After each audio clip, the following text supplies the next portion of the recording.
Hare Krishna. Welcome to all the devotees in the Secrets of Bhagavad Gita program. Om Jnanatimirandhasya Jnananjana Shalakaya Chakshurunmilitam Yena Tasmai Shri Guruve Namah. Shri Chaitanya Manobhishtam Savitam Yena Bhutali Swayam Rupa Kadamayam Dadati Sapadantikam.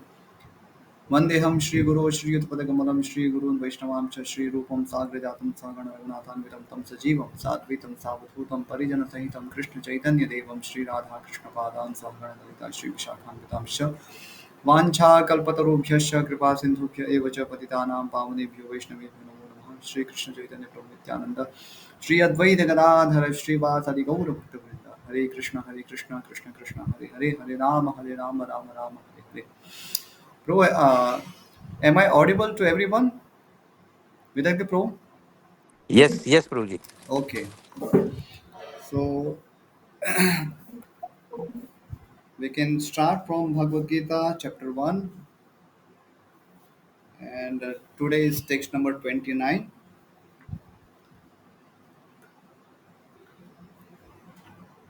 We discussed about Arjun's dilemma, and it was 28.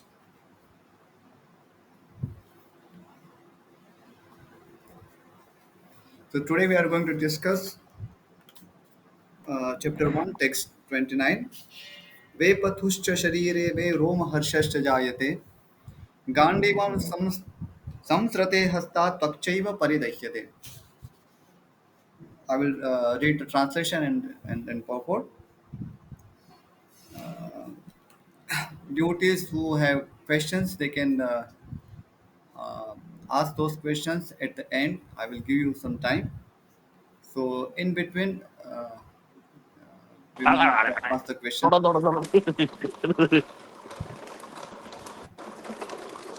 Vidya Pro, can you mute everyone or I have to do something?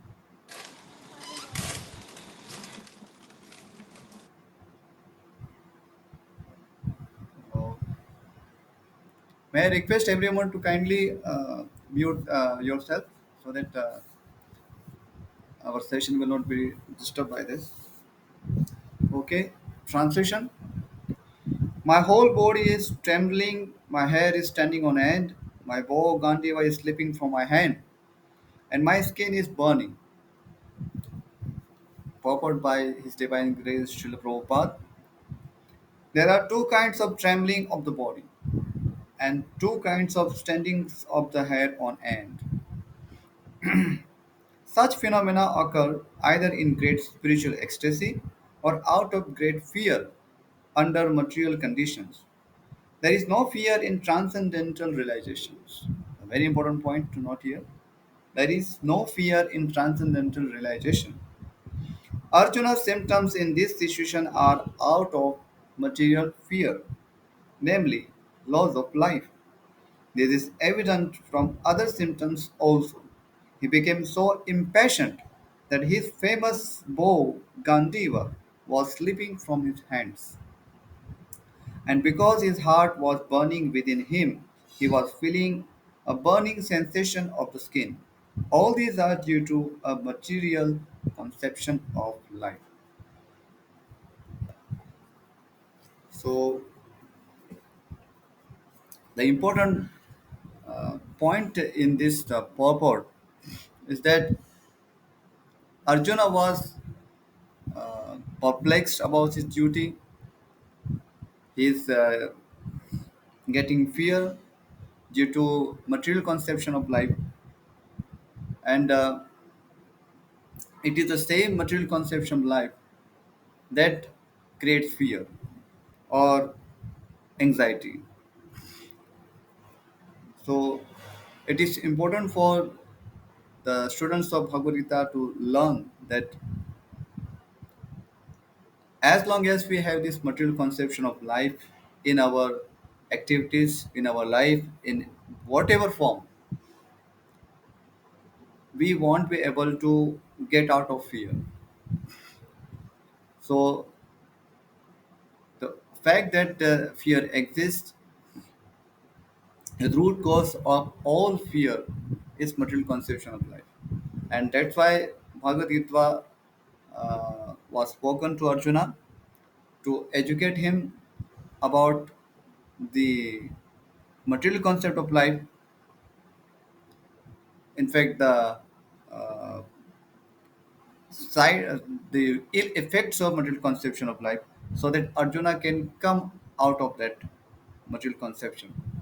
So, in our daily life, also, we try to find happiness in material things or anything material, whether it is music or food or relationships.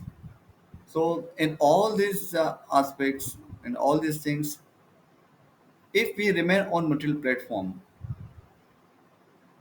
we won't be able to relate with the reality. And because we are not able to relate with the reality, we get frustration, we get pain. Uh, Basically, we put ourselves into misery by our own choice. So Arjuna also did the same thing. So he chose the material conception of life when he was calculating the situations on the battlefield. So it was certainly a uncomfortable position for anyone to see his relatives on the opposition side, and to think of killing them. It is certainly painful. However, we should also remember that one has to always elevate himself to the transcendental state of life or transcendental position. Otherwise, uh, any situations, uh, any little disturbance in life can make us frustrate like anything. So that is why our Vedic scriptures guide us towards Amritam or Amritam, that which is nectar. So, what is the definition of that nectar? Which is something transcendental to us. So, anything which is not nectar, that is material, and anything spiritual, that is transcendental, that is beyond the scope of these material senses or material sense pleasure. So, because this material concept of life is detrimental for our happiness. That is why we see spiritualists, they abandon this material concept of life, or they uh, they do not pay much attention to uh, material pleasures or sense pleasures. So in the very beginning of life, we may not get this point that how material concept of life is so uh, painful. Rather, we get the completely different understanding. We tend to enjoy material things, enjoy material pleasures, and uh,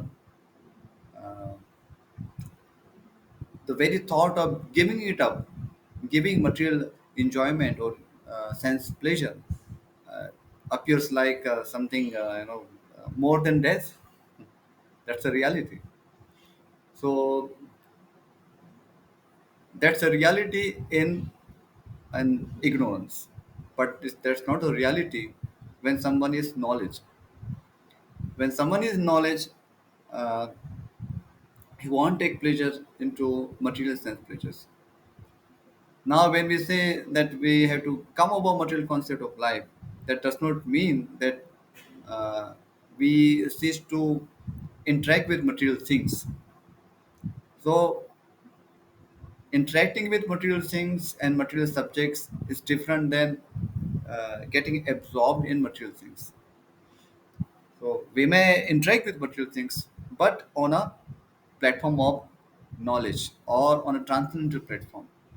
So that's the reason why uh, Lord Krishna had to speak Bhagavad Gita for Arjuna, that you fight, but mam anusmari vyacha, but thinking of me, always think of me and do your duty. And the beauty of bhakti yoga is that whatever you perform, even our ordinary dharma, for example, we have to take care of our family members, we have to take care of our own body. That is also Sharira Dharma. So, whatever you do, it has to be linked with the Supreme Lord, or in other words, yoga. It should be a There should be a transcendental connection. So, so this ordinary activities also turn into bhakti yoga. They become limbs of bhakti yoga. Srila Vishwanath Chakravarti Thakur, a prominent Gaudiya Vaishnava Acharya, he mentions this that for devotees, even ordinary activities like danta dhavanam, for example, somebody wants to brush his teeth, even uh, that also becomes a limb of bhakti, limb of devotional service, because a devotee does everything for the pleasure of Lord Krishna. So that particular activity may appear like material, but actually it becomes transcendental in nature, in effect. So both are not the same. Uh, for example, like any material sound and these transcendental sounds, Hare Krishna Mahamantra. So the sound may appear same, that this is also sound, that is also sound, but one sound is elevating, another sound is um, degrading. So we have to differentiate between material and spiritual, and how we can make everything, even material, into transcendental or spiritual is by the method of bhakti yoga. So it's not that you have to literally turn material things into something spiritual by any artificial means, but we have to change our consciousness. So by changing our consciousness, or in other words, by linking our consciousness with the supreme person, even the material things will turn into spiritual. So that is the uh, easiest way of making everything spiritual. Generally, transcendentalists who are uh, Ashtanga yogis, so they go to Himalayas or some secluded places and they perform tapasyas. They abstain from sense gratification because they think that they should not be in touch with the sense objects, otherwise they cannot achieve the transcendental position. So that is correct in one sense, because transcendental matters are different from material things, or material anything material. So there is no doubt in that, but we should also consider that what is practical for us. So we may abstain from sensual pleasures and may go to some secluded places, but that may not help us for a long time. Ultimately, we have to cultivate the spiritual knowledge, that we have to develop the spiritual consciousness. Only then we can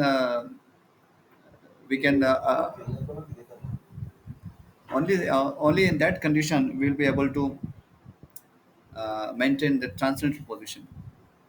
Otherwise, it's very difficult.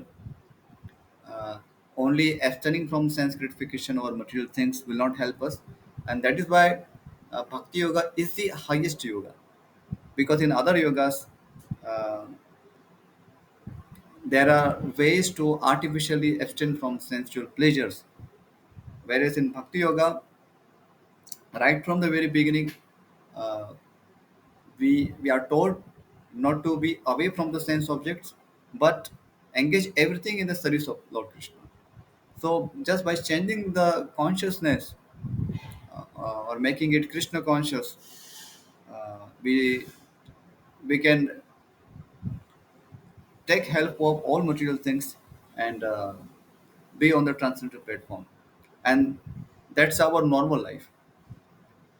How is it normal life? Because in the spiritual world, uh, there is variegated sensual pleasures. Vado, So, uh, compared to this material world, the sensual pleasure of the material, the spiritual world, is way higher. So, if we just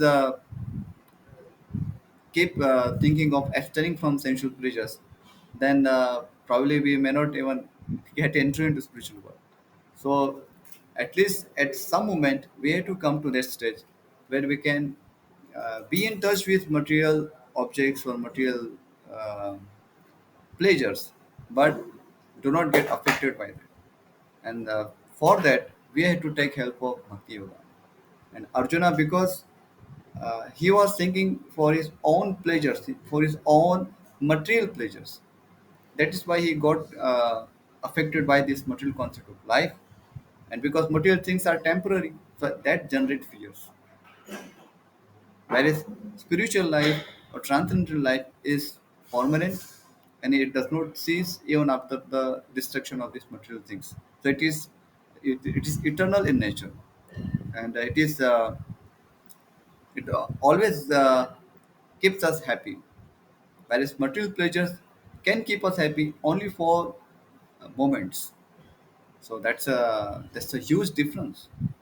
So we do not say that you just give up everything, all give up all material things. That's not possible.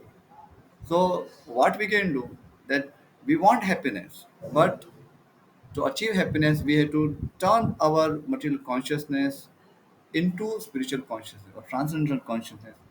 Only in that state we will be able to achieve happiness from the same material things. So for example, somebody wants to sing.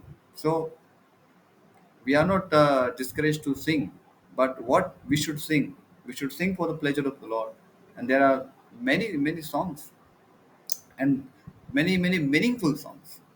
But if you see in material life, whatever they're saying does not really make any sense, because nobody is really attached to anyone to the extent that they will die for someone. They will die not for someone, but for their own sense gratification. Now many people they commit suicide, but not because of they have so much love for others. They die because now they cannot enjoy that particular person. So actually these are all meaningless things.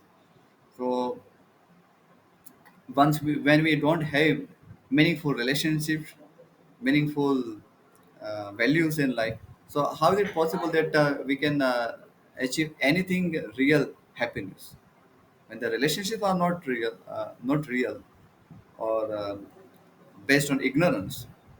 Then whatever we are having this in our life, it's just some mental adjustment. That's not reality.